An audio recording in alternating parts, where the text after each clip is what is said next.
शामली के बनत गांव के लाल अभिमन्यु चौधरी ने कजाकिस्तान में आयोजित ग्रैपलिंग वर्ल्ड चैंपियनशिप 2025 में 100 किलोग्राम वर्ग में स्वर्ण पदक जीतकर इतिहास रच दिया है। 12 से 15 जून तक चली इस अंतर्राष्ट्रीय प्रतियोगिता में अभिमन्यु ने रूस, कजाकिस्तान, पाकिस्तान और अजरबैजान के खिलाड़ियों को हराकर फाइनल में धमाकेदार जीत दर्ज की।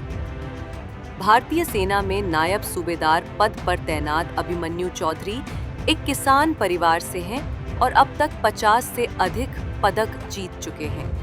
उनकी इस ऐतिहासिक उपलब्धि पर शामली जिले में जबरदस्त जश्न मनाया गया। बनत गांव में सैकड़ों लोगों ने ढोल, नगाड़ों और फूल मालाओं के साथ उनका भव्य स्वागत किया। स्थानीय नगरपालिका चेयरमैन द्वारा सम्मान समारोह का आयोजन किया गया। अभिमन्यु की ये जीत युवाओं के लिए प्रेरणा है कि समर्पण और मेहनत से कोई भी लक्ष्य हासिल किया जा सकता है। अच्छा अभिमन्यु जी, ढोल नगाड़े बजिए, बड़ा स्वागत किया जा रहा है आपका यहाँ पे, क्या पूरा मामला है? ये इंटरनेशनल कजाकिस्तान से हमारे जो गोल्ड है। अच्छा, आप गोल्ड लेके आए कौन से गेम में? ये अपना ग्रेप रेसलिंग है। ग्रैब रेसलिंग में तो क्या होता है, थोड़ा सा बताइए इसके बारे में। है तो ये कुश्ती, पर इसमें क्या है, हम कहीं से पकड़ के मोड़ तोड़ के कुछ भी करना होगा। अच्छा तो बैठ पे होकर बोला मैं बाद में कर रहा हूँ, बोलता मतलब। तो इंडिया को रिप्रेजेंट किया आपने इस गेम में, कितने मतलब कौन सी टूर्नामेंट थी, कितने जो कंट्री है क्वालिफाई किया था, कितनी कंट्री ने उसमें? 18 कंट्री आई हुई, 4 रुपये कुश्ती। तो आपका क्या स्थान उसमें रहा? आप गोल्ड ले गए वहाँ से। अच्छा, अब जैसे दौर चल रहा है, आज का युवा जो है नशे की तरफ डूबता जा रहा, आप गोल्ड ले गए, तो ऐसे युवाओं के लिए कुछ मैसेज देना चाहेंगे?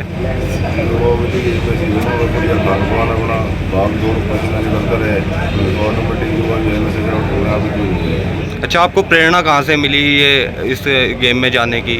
प्रेरणा तो अपना खुद का शौक था, पिताजी का साथ में सहयोग रहा, वो बहुत मेहनत की उन्होंने। कैसा सहयोग रहा माता पिता का, परिवार का? माता पिता का सारा सहयोग है। ये पहलवान रेस्ट भी कराना है, डाइट भी देनी है, उसका ध्यान भी रखना है, कहीं गलत नहीं जा रहा। क्या करते हैं आपके पिता? क्या करते हैं आपके पिता? किसान है। अच्छा, किसान परिवार से आप यहाँ तक पहुँचे, तो अब आगे जीवन में क्या करने की आपकी इच्छा है?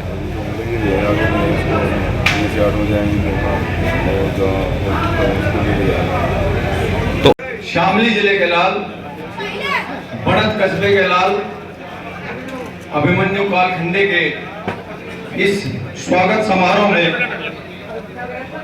कालखंडे खाप के चौधरी संजय सिंह जी कालखंडे, बनत के चेयरमैन भाई धर्मवीर जी, बड़े भाई हरबीर मलिक जी, और जो अभिमन्यु के और रवि के कोच हैं अंशुल निर्वाल जी, और पड़ोस के ही गांव काबड़ोद से जो अभिमन्यु के साथ साथ दूसरा मेडल लेकर आए, दोनों गोल्ड मेडल लेकर आए, भाई रवि मलिक जी, वे सभी सम्मानित बुजुर्गों, नौजवान साथियों, बड़ी खुशी का पल है। आज हमारे जिले में, हमारे कस्बे में हमारे 2 युवाओं ने इस बनत के, शामली के और काबड़ोद के नाम को देश ही नहीं इंटरनेशनल लेवल पे ऊंचा करने का कार्य किया है। मैं तहे दिल से उस पेरेंट्स का, उस माँ बाप का धन्यवाद करता हूं जिसने ऐसे पुत्र को जन्म दिया। बार बार उनके चरणों में नमन करता हूं, क्योंकि एक बच्चे को, एक युवा को तैयार करने में परिवार की अहम भूमिका होती है। फिर मैं इनके कोच को धन्यवाद देता हूं, कोच का भी अहम योगदान होता है, और हम सभी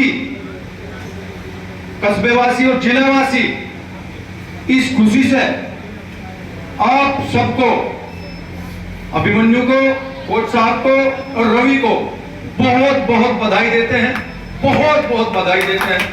साथियों, बुजुर्गों, प्रतिभाओं की तो कमी नहीं है इस क्षेत्र में। इस क्षेत्र की मिट्टी संघर्ष करने वाली है। चाहे इतिहास उठाकर देख लो, जब भी कोई इतिहास की बात आती है, कि संघर्ष की बात आती है, तो इस क्षेत्र ने वहीं अपना नाम किया है। लेकिन काफी दिन से कुश्ती के क्षेत्र में, रेसलिंग के क्षेत्र में हमारे यहाँ से कोई युवा एक ऊंचा काम नहीं कर पा रहा था। लेकिन इन दोनों बालकों ने, रवि ने, अभिमन्यु ने वो काम किया है जिसकी हर व्यक्ति को यहाँ जरूरत थी। हर व्यक्ति चाहता था कि हमारा कोई बच्चा नेशनल और इंटरनेशनल लेवल पे हमारे जिले का नाम। बहुत बहुत बधाई। और साथ में दो तीन बात और कह के, देखो ये पर्सनल इनकी मेहनत है, सरकार का भी योगदान कुछ न कुछ जरूर होना चाहिए। हमारे पड़ोस में हरियाणा है, लेकिन वहां सरकार का योगदान है, हर जिले का गांव-गांव में स्टेडियम है, लेकिन हम अछूते हैं उस चीज से। बड़ी मेहनत करनी पड़ती है। मैं राष्ट्रीय लोकदल के राष्ट्रीय अध्यक्ष, हम सब के नेता आदरणीय चौधरी जैन सिंह जी का भी साथ साथ धन्यवाद करता हूं, क्योंकि वे एक ऐसे नेता हैं जिन्होंने अपनी पूरी की पूरी निधि खेल और युवाओं पे खर्च करने का कार्य किया। विधायक परसत चौधरी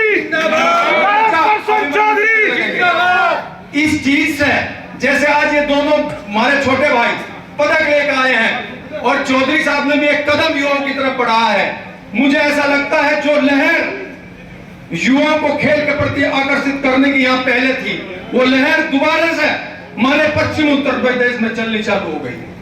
मैं आदरणीय चौधरी जैन सिंह जी का धन्यवाद करता हूँ। कन्यान गांव में 25 लाख रुपए में कबड्डी के स्टेडियम की तैयार करने के लिए उन्होंने अपनी निधि दी है। और अभी कावड़ोद गांव में भी एक प्रशिक्षण शिविर खोलने का उन्होंने निर्णय लिया है। साथियों, इन दोनों युवाओं से, जो छोटे बच्चे हैं, हमें इनसे प्रोत्साहित होकर के हमें भी उन बच्चों को लगाना है, उन बच्चों को भी इसी लाइन पर लगना है। देखो, कई बार मेरे बुजुर्ग लोग भी यहाँ बैठे, कुछ युवा भी बैठे हैं, जब किसी नशे की बात सुनते हैं, कहले भाई करने में बहुत नशा है, श्यामली में बहुत नशा है, बड़ा दुख हुआ। तो ये सब कुछ हमें संभालना है, और इसका संभालने का पॉइंट और उदाहरण अभिमन्यु और रवि है।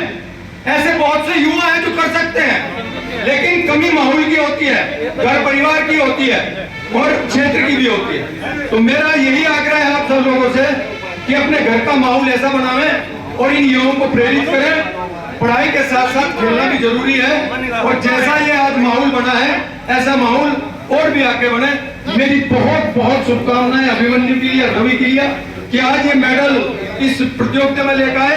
आगे ये एशियाड में, ओलंपिक में भी, कॉमनवेल्थ में भी मेडल लेकर आए, ऐसी हमारी कामना रहेगी। और कामना ही नहीं, मैं दावे के साथ कह सकता हूं, यदि इनके कोच साहब, इनके घर वाले भी इन्होंने मेहनत करी, तो हमें एशियाड में भी ये मेडल दिलाओगे और ओलंपिक में भी दिलाओगे। इन्हीं शब्दों के साथ जय हिंद, जय भारत।